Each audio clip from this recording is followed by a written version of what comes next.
Everyone, welcome to our channel Padhai hub में आज हम अपना class 12th Indian economic development का जो फर्स्ट चैप्टर है उसका लास्ट वीडियो करने जा रहे हैं। तो यहाँ पर आज हम पढ़ेंगे, देखिए, occupational structure, infrastructure and positive impact of the British rule. ठीक, इसके साथ साथ हमारा जो फर्स्ट चैप्टर है Indian economy at the eve of independence वो खत्म हो जाएगा। तो चलिए आज हम इसे स्टार्ट करते हैं।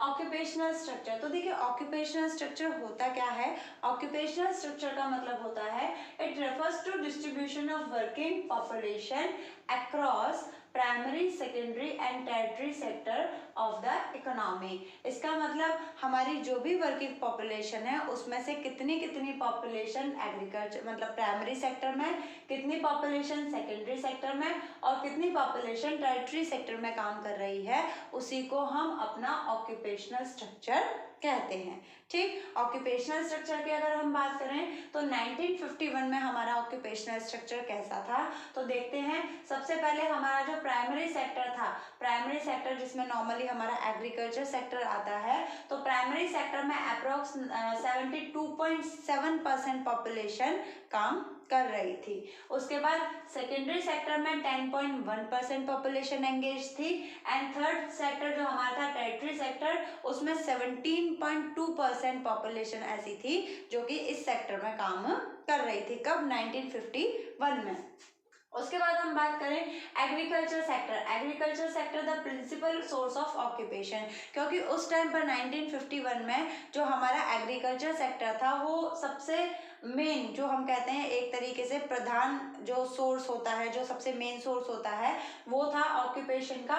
क्यों? क्योंकि देखिए अब जब 72.7 बहुत ही बड़ी एक मतलब अमाउंट है पॉपुलेशन का, जब वो पूरा का पूरा पॉपुलेशन 72.7% अप्रोक्स 73 ही इसे हम कह सकते हैं, हमारी पॉपुलेशन का 73% हिस्सा जब एग्रीकल्चर सेक्टर में काम कर रहा है तो ऑब्वियस सी बात है वो हमारा किस में आ जाएगा? प्राइमरी सेक्टर में। और सबसे मेन ऑक्यूपेशन भी लोगों का यही था। अब यहाँ पर प्रॉब्लम क्या थी, जब इतने ज़्यादा तादाद में या जब इतने ज़्यादा हमारा पॉपुलेशन का एक पार्ट एग्रीकल्चर सेक्टर में काम कर रहा था तो एग्रीकल्चर सेक्टर पर बहुत ही ज़्यादा बर्डन बढ़ता जा रहा था और लोग क्या थे, एग्रीकल्चर सेक्टर में आते जा रहे थे, जबकि हो सकता है वहाँ पर उनकी ज़रूरत ना हो। इसकी वजह से क्या था, अनएम्प्लॉयमेंट बढ़ने लगा था, पॉवर्टी बढ़ने लगा था, बहुत सारी प्रॉब्लम्स को हमें फेस करना पड़ा था। उसके बाद है हमारा industry and insignificant source of occupation. 1951 की बात हो रही है। इंडस्ट्री, उद्योग, वहाँ पर लोगों का ज़्यादा ध्यान नहीं था, बहुत ही कम लोग ऐसे थे, या फिर हम सेकेंडरी सेक्टर की जो हमारे इंडस्ट्री में ही आता है, बहुत ही कम लोग ऐसे थे जो इंडस्ट्रीज की तरफ अपना ध्यान दे रहे थे। उसके बाद सबसे last, insignificant transition from agriculture to industry. मतलब अब ठीक है हम आज़ाद हो गए, पहले तो जो ब्रिटिशर्स थे उन्होंने फोर्स किया था लोगों को कि भाई आप एग्रीकल्चर सेक्टर में जाइए, वहाँ पर रॉ मटेरियल बनाइए, वहाँ पर मतलब आप हमें कमर्शियल क्रॉप्स उगा कर दीजिए, फिर हम आपको पैसा देंगे। बट अब तो हम इंडिपेंडेंट थे, उसके बाद भी जो एग्रीकल्चर सेक्टर से इंडस्ट्रीज की तरफ लोगों को जाना चाहिए था, लोग वहाँ पर नहीं गए थे। मतलब एक तरीके से माइग्रेशन होता है कि भाई एग्रीकल्चर, अब हम आज़ाद हो गए हैं तो अब हमें एग्रीकल्चर सेक्टर को थोड़ा सा छोड़ दो, क्योंकि 73% पॉपुलेशन वहाँ काम कर रही थी, एग्रीकल्चर सेक्टर पर बहुत ज़्यादा बर्डन बढ़ गया था। ठीक, तो कुछ लोगों को वहाँ से हटकर अपने कुछ इंडस्ट्रीज में ध्यान देना चाहिए था, क्योंकि तब हम आज़ाद हो चुके थे तो लोगों को अपने नए नए काम खोलने चाहिए थे, बट ऐसा नहीं हुआ था। तो ज़्यादातर पॉपुलेशन अभी भी कहाँ पर काम कर रही थी? एग्रीकल्चर सेक्टर में, जिसकी वजह से बहुत सारी प्रॉब्लम अभी भी हमारे सामने थी। किसके सामने? इंडियन इकोनॉमी के सामने। ठीक, जैसे कि अनएम्प्लॉयमेंट, पॉवर्टी, ऐसी बहुत सारी दिक्कतें वहाँ पर हमने फेस करी। इसके बाद हम देखते हैं इंफ्रास्ट्रक्चर। अब इंफ्रास्ट्रक्चर क्या है या इंफ्रास्ट्रक्चर क्या होता है? Infrastructure which serve as a foundation for growth and development of a country. किसी भी कंट्री की जो एक मतलब अगर कहते हैं कि किसी देश को अगर डेवलप करना है तो उसके लिए जो नींव है, एक फाउंडेशन है, वो क्या होता है? उस कंट्री का इंफ्रास्ट्रक्चर। अब इंफ्रास्ट्रक्चर क्या है? जैसे कि transportation, communication, banking, power, energy मतलब जो इलेक्ट्रिसिटी होती है वो, education facility, health facility, housing facility, ये सारी चीज़ें एक देश को डेवलप करने में मदद करती हैं, तो उसी को हम इंफ्रास्ट्रक्चर कहते हैं। जिस देश का इंफ्रास्ट्रक्चर जितना ज़्यादा अच्छा होगा वो कंट्री उतना ही ज़्यादा डेवलप करेगी, सिंपल सी बात है। तो उस टाइम पर हमारे इंफ्रास्ट्रक्चर का क्या कंडीशन था वो देख लेते हैं। उस टाइम पर हमारे पास रेलवे, अगर हम रेलवे की बात करें ब्रिटिशर्स के टाइम पर, तो ब्रिटिशर्स रेलवे तो लेकर आए थे, बट रेलवे जहाँ तक रेलवे का यूज इंडिया को डेवलप करने में कम हुआ और इंडिया का एक्सप्लॉयटेशन करने में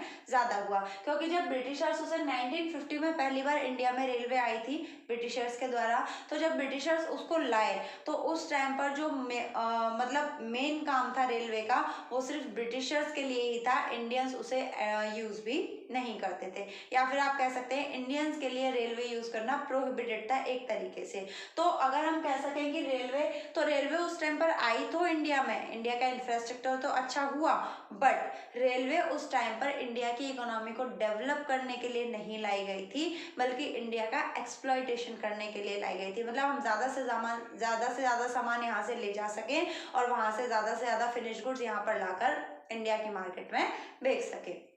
उसके बाद पोर्ट्स मतलब बंदरगाह बनाए गए, क्योंकि उस टाइम पर इतने ज़्यादा, मैंने आपको पहले बताया वाटर ट्रांसपोर्टेशन था, तो भाई एक अगर हम पोर्ट से सामान लाते हैं तो वो बहुत दूर पड़ जाता था, तो पोर्ट भी जगह जगह बनाए गए। उसके बाद post and telegraph communication facility, इसमें क्या है, क्योंकि भाई देखिए यहाँ पर लॉज एंड ऑर्डर को फॉलो करना था, ब्रिटिश वहाँ पर, ब्रिटेन वहाँ पर और इंडिया यहाँ, तो लॉज एंड ऑर्डर कैसे फॉर्मुलेट होंगे, कैसे मतलब एडमिनिस्ट्रेशन अच्छा होगा, तो एडमिनिस्ट्रेशन को अच्छा करने के लिए पोस्ट और टेलीग्राफ की फैसिलिटी अवेलेबल या फिर ब्रिटिशर्स द्वारा इंडिया में लाई गई, ठीक है, बट बहुत हाई कॉस्ट पर लाई गई थी और वो सिर्फ लॉ और ऑर्डर्स को मेंटेन करने के लिए ही लाई गई थी। उसके बाद बात करते हैं रोड्स की, तो रोड्स को भी मेंटेन किया गया था, क्योंकि देखिए जब यहाँ पर पोर्ट या रेलवे की अगर हम बात करें तो भाई रेलवे तक सामान जाने के लिए जरूरत तो रोड्स की पड़ेगी, है ना।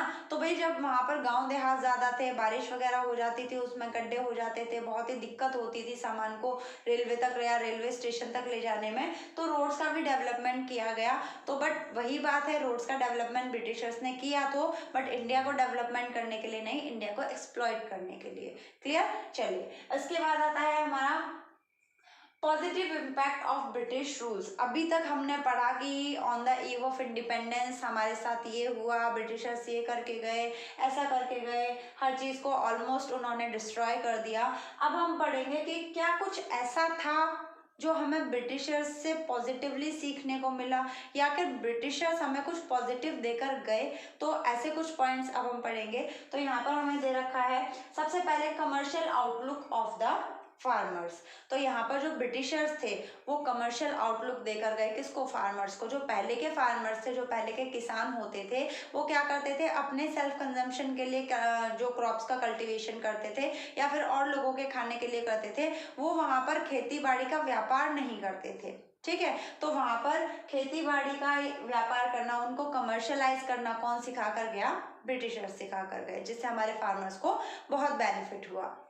उसके बाद न्यू अपॉर्चुनिटी ऑफ एम्प्लॉयमेंट, लोगों को रोजगार के नए नए साधन मिले, क्योंकि जब हमारे यहाँ रेलवे आई, रोड्स का कंस्ट्रक्शन हुआ, उसके बाद नए नए पोर्ट बने, तो भाई काम करने के लिए लोग भी चाहिए, तो जिससे क्या हुआ, लोगों को नए नए रोजगार या एम्प्लॉयमेंट के वहाँ पर अपॉर्चुनिटीज मिली। उसके बाद क्या था, रेलवे। तो देखिए रेलवे जब तक ब्रिटिशर्स हमारे यहाँ रहे वो तो इंडिया को एक्सप्लॉइटेशन करने में ही रेलवे का इस्तेमाल करते रहे, बट अगर रेलवे की आज अगर हम बात करें तो इंडिया का जो रेलवे नेटवर्क है वो काफ़ी बड़ा है, ठीक है। तो रेलवे की अगर हम बात करें तो पॉजिटिव इम्पैक्ट है, क्योंकि अगर ब्रिटिशर्स रेलवे ना लाते तो पता नहीं रेलवे कब आती। तो ब्रिटिशर्स जब तक थे तब तक वो उस रेलवे को अपने लिए यूज़ करते रहे, अपने बेनिफिट के लिए यूज़ करते रहे, बट उनके जाने के बाद हमारे लिए वो रेलवे बहुत ही बेनिफिशियल रही। उसके बाद हम बात करते हैं कंट्रोल ऑफ फेमाइंस, मतलब भुखमरी जो फैलती थी लोगों के बीच में, उस पर भी कंट्रोल हुआ। कैसे हुआ, हमारी रोड्स पक्की हो चुकी थी, मतलब अच्छी हो चुकी थी, हमारे पास रेलवे था, मतलब रोड भी हमारी अच्छी हो गई थी, रेलवे के थ्रू हमारे ट्रांसपोर्टेशन के जो मीन्स ऑफ ट्रांसपोर्टेशन थे वो भी अच्छे हो गए थे, जिसकी वजह से अगर बाई चांस कहीं पर फेमाइन आती भी है तो हम वहाँ पर जल्दी से जल्दी उन लोगों को हेल्प पहुंचा सकते थे। उसके बाद है हमारा monetary system of exchange, monetary system of exchange, money हम सबको देकर गए, कौन देकर गए भाई, ब्रिटिशर्स देकर गए, उन्होंने हमें मॉनेटरी सिस्टम ऑफ एक्सचेंज सिखाया। उससे पहले हम ज़्यादा इंपॉर्टेंस बार्टर सिस्टम को देते थे, ठीक। तो बार्टर सिस्टम में बहुत सारी प्रॉब्लम आती थी, हमने पढ़ा है इकोनॉमिक्स में, है ना, मैक्रो इकोनॉमिक्स में हमने पढ़ा है। तो बार्टर सिस्टम में बहुत सारी प्रॉब्लम आती थी, तो उसको दूर करने के लिए वो हमें क्या देकर गए, मॉनेटरी सिस्टम ऑफ एक्सचेंज, जिसके थ्रू हम किसी चीज़ की भी वैल्यू बहुत ही इजीली निकाल सकते थे, किसी भी वैल्यू को हम स्टोर करके रख सकते थे। बहुत सारी प्रॉब्लम्स यहाँ पर सॉर्ट आउट हो गई थी।